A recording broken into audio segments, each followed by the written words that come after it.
નમસ્કાર વિદ્યાર્થી મિત્રો, ધોરણ 10 વિષય हिंदी કાવ્ય 19મું તોતા और इंद्र કાવ્યનો સાહિત્ય પ્રકાર જે છે સંવાદ કાવ્ય અને એમના લેખક જે છે એ નરેન્દ્ર માલવીય અને આ स्टोरी જે છે यह स्टोरी जो है वो विश्व की श्रेष्ठ स्टोरियों में से या कहानियों में से एक है। इसे बुक ऑफ नॉलेज में स्थान मिला है और वहाँ से यह कहानी नरेंद्र मालवीय ने उठाई है और हमारे अभ्यासक्रम में रखी है।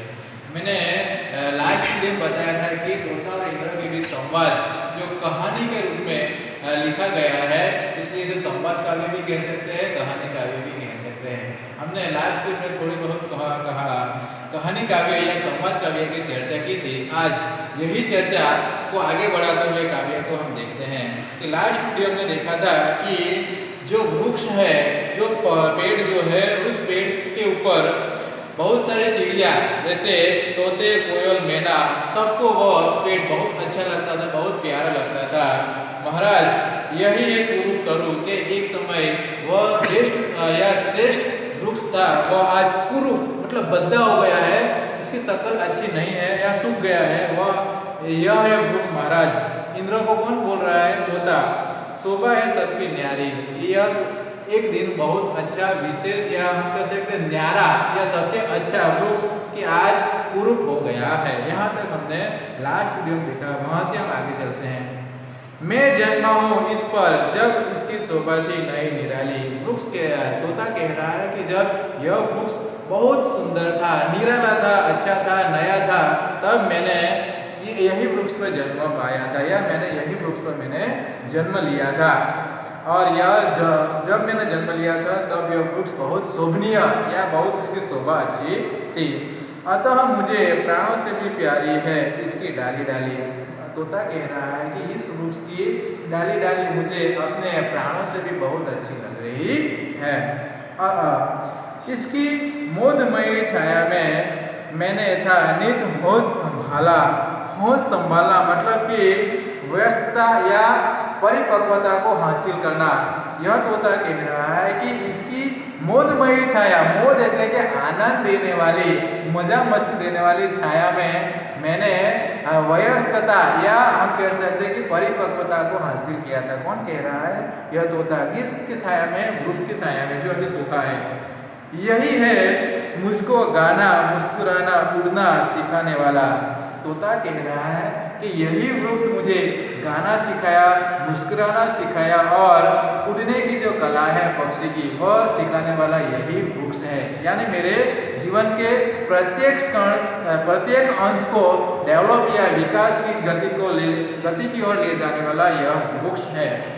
बचपन से ले करके अब तक इसने दी है मुझको छाया। कि बचपन से लेकर आज तक इस वृक्ष ने मुझे सुख में दुख में छाया देने का काम किया है। मैंने हरदम इसको ही सुख दुख का सच्चा साथी पाया। कि मेरे जीवन का सुख या दुख हर क्षण में मुझे कोई साथ देने वाला कोई है तो यह वृक्ष है। कौन बोल रहा है? तोता। किंतु आह मतलब दुख भरी किंतु कुछ दिन पहले आया वन में एक शिकारी। के कुछ दिन पहले वह इस जंगल में, इस घने वन में एक शिकारी आया था।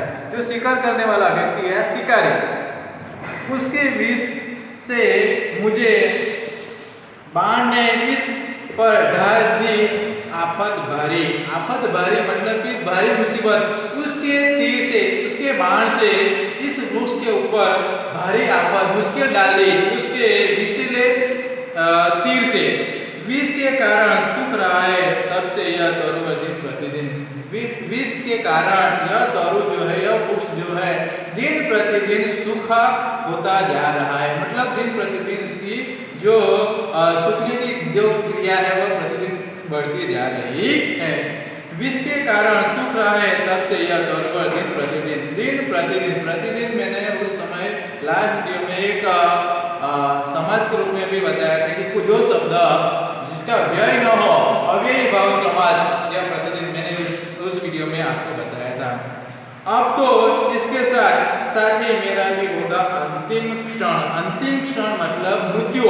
कि कि यह वृक्ष जैसे जैसे मृत्यु को प्राप्त करेगा वैसे वैसे तोता भी अपने जीवन का अंत उसके साथ ही करेगा। मतलब इतनी गहरी मित्रता, गहरी दोस्ती का हमको यहाँ पर आभास होता है।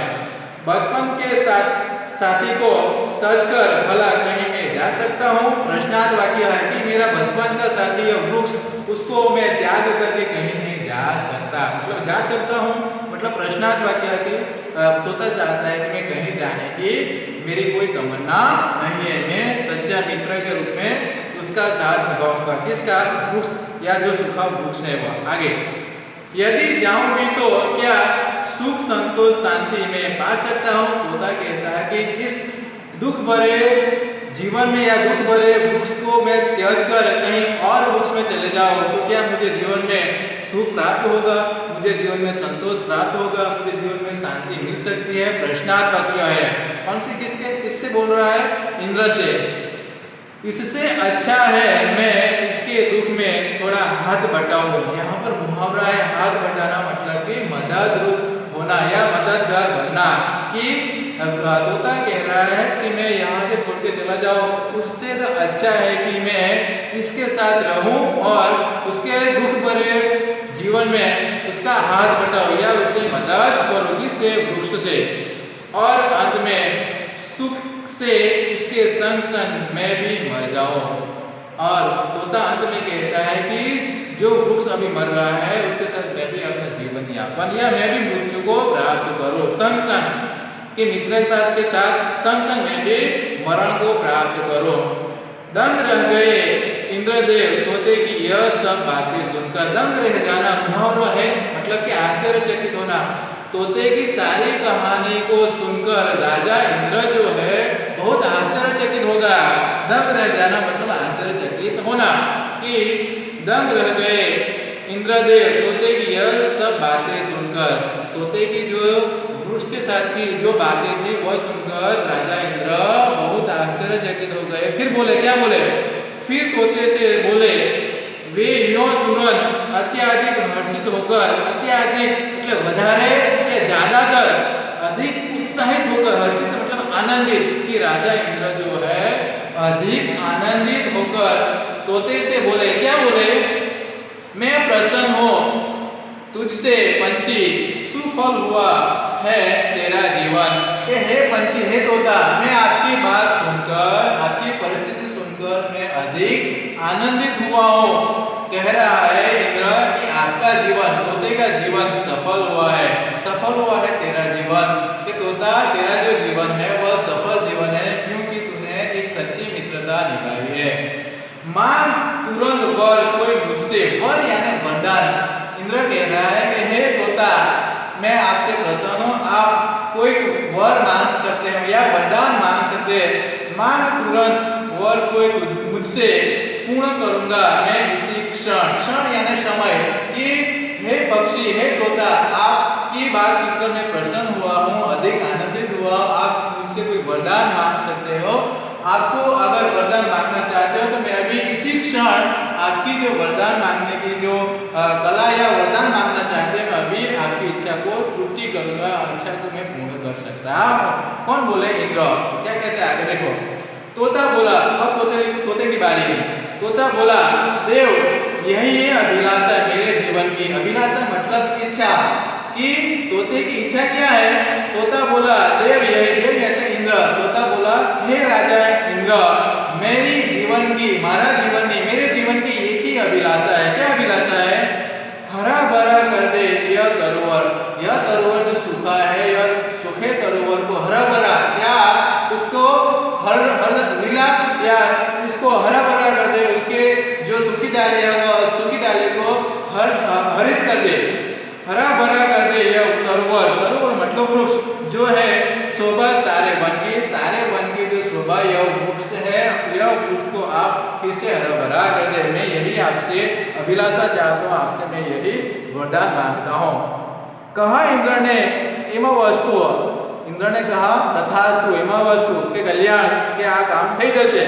और तरु ने फिर नवजीवन पाया। और तुरंत ही जो सूखा तरु था, सूखा जो वृक्ष था, उन्हें तुरंत ही नया जीवन मतलब कि हरा भरा हो गया। शोभा नहीं निराली सुंदरता, कि तुरंत उस वृक्ष की जो निराली शोभा थी, सुंदर शोभा थी, वो तुरंत आ गई, लेकर वह फिर लहराया और सुंदर शोभा को प्राप्त करके वह वृक्ष फिर से लहराने लगा। मतलब कि यहाँ पर हमारा काव्य समाप्त होता है कि यहाँ तोते और सूखे वृक्ष जो मित्रता थी, वह मित्रता तोते ने भी निभाई, वृक्ष ने भी निभाई। हम जानते हैं कि जब तोता छोटा था तो उस पर जन्म प्राप्त करके उसे बड़ा हुआ, और जब वृक्ष के जीवन में दुख आया तो तोते ने उसकी मदद की। यहाँ पर सच्ची मित्रता, हम कह सकते हैं कि हमारे जीवन में भी हमें सच्ची मित्रता निभानी चाहिए। हमारे ऊपर किसी का उपकार है तो हमें उसका उपकार का बदला उपकार से देना चाहिए। सच्ची मित्रता इस कहानी का केंद्रवर्ती विचार कह सकते हैं। हम इस काव्य के कुछ शब्दार्थ हैं, कुछ कर्तृवाचक संज्ञाएं हैं, कुछ पर्यायवाची शब्द हैं और कुछ विलोम शब्द हैं। तो ये सारे शब्दों को जरा एक बार पढ़िएगा, ये काव्यों को एक बार जरा ध्यान से पढ़िएगा। और छोटा सा काव्य है और उसका जो कहानी के रूप में लिखा गया संवाद काव्य है, बहुत प्रभावशाली हो सकता है कि जो सारे प्रश्नों में से मैं आपको लिखा देता हूँ। स्वाध्याय के कुछ प्रश्न है, मैं नोट करके भी लिख रहा हूँ, लेकिन यहाँ पर मैं बता दे रहा हूँ। स्वाध्याय के पहला प्रश्न जो है एक वाक्य में, वो 4 प्रश्न वो 4 को लिखना है। दूसरा जो है वो भी 3 प्रश्न वो भी लिखना है। तीसरा जो है 2 प्रश्न है लंबे, उसको भी लिखना है। और चौथा प्रश्न है व्याकरण का, वो भी। और 5वां, मतलब 1 से 5 पाँचों प्रश्नों को आपको स्वाध्याय में के रूप में लिखना होगा। एक बार काव्य भी लिखना होगा जरा। इसमें से एक प्रश्न बड़ा हो सकता है, मैं आपको इसकी चर्चा बाद में करूंगा, ठीक है। यहाँ पर हमारा काव्य समाप्त हो गया। विद्यार्थी मित्रों, आपको यह सारा काव्य बहुत अच्छी तरह समझ में आया होगा, मैं अपेक्षा रखता हूँ। अस्तु।